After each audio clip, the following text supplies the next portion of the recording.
Hi Garno community, John back again. It's a quick thread response. Christopher Kibler just made a video this morning. I think he's called it Gimme 10 Roger Dean covers, or approximately 10 I guess.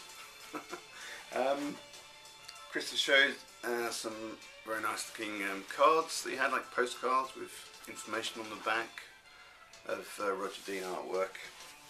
They look very nice. He also showed a few books.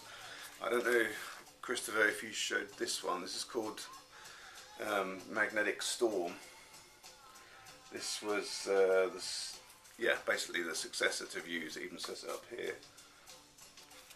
I bought this when I was a student. I did a bit of work on Roger Dean when I was a design student in the late 80s.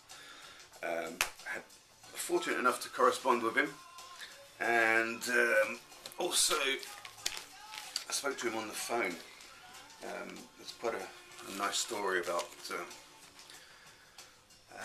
he actually called the studio where I was, and one of the lecturers called from the office across the studio and said, "Hey John, Roger Dean's on the phone for you."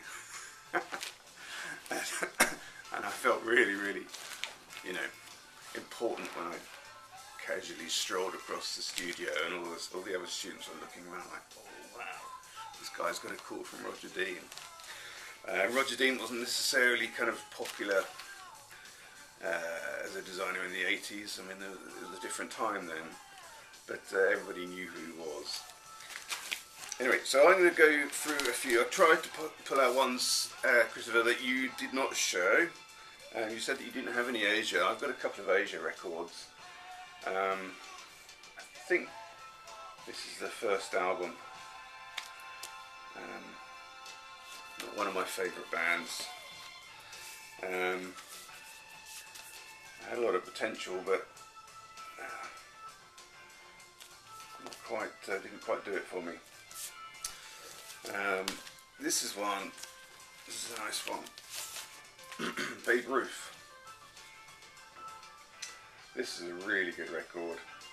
I recommend this to anyone that hasn't heard it before. When I got this, I didn't know that Babe Ruth was actually the name of an American baseball player. I don't really know what reference he has, what relevance he has to the band, but it makes for quite a nice record cover here. I can't remember if you showed this one. This is Squawk by Budgie.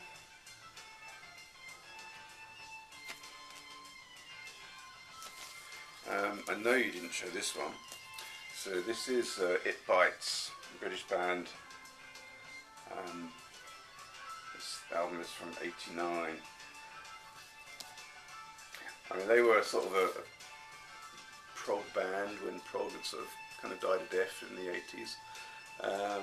Ironically, the third album that they did was probably the least prog one that they've ever done, but oh well.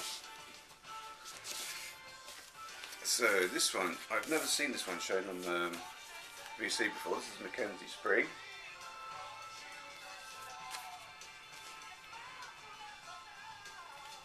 Got a nice cover.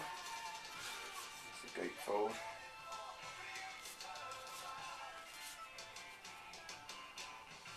And of course, while I'm doing this, I'm listening to Badger.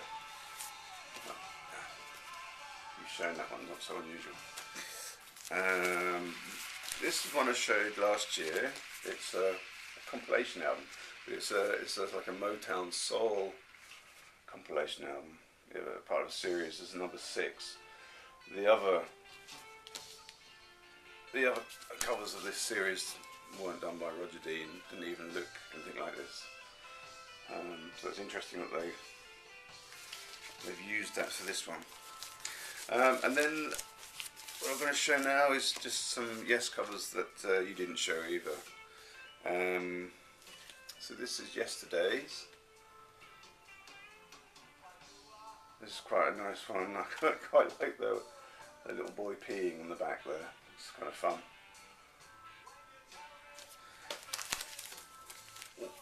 I've got this one, Yes Songs. I picked this up in the States when I lived there.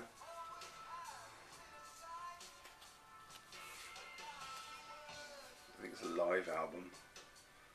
A bit of water damage on the inside. It's Yes performing. And then last but not least is Yes Songs. Harks back to the days of overly large record packs that they made back in the day. Oh, this is a big one. If I can do it before my battery power runs out.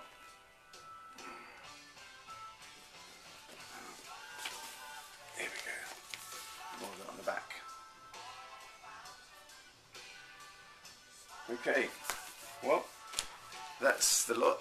I'm sure I've got a few more, but ones that you've already shown. But I'm sure I've got one more. I just can't think who it is. After I finish this, I'll probably stumble upon it. Okay, thanks very much, everybody. Thanks, Christopher.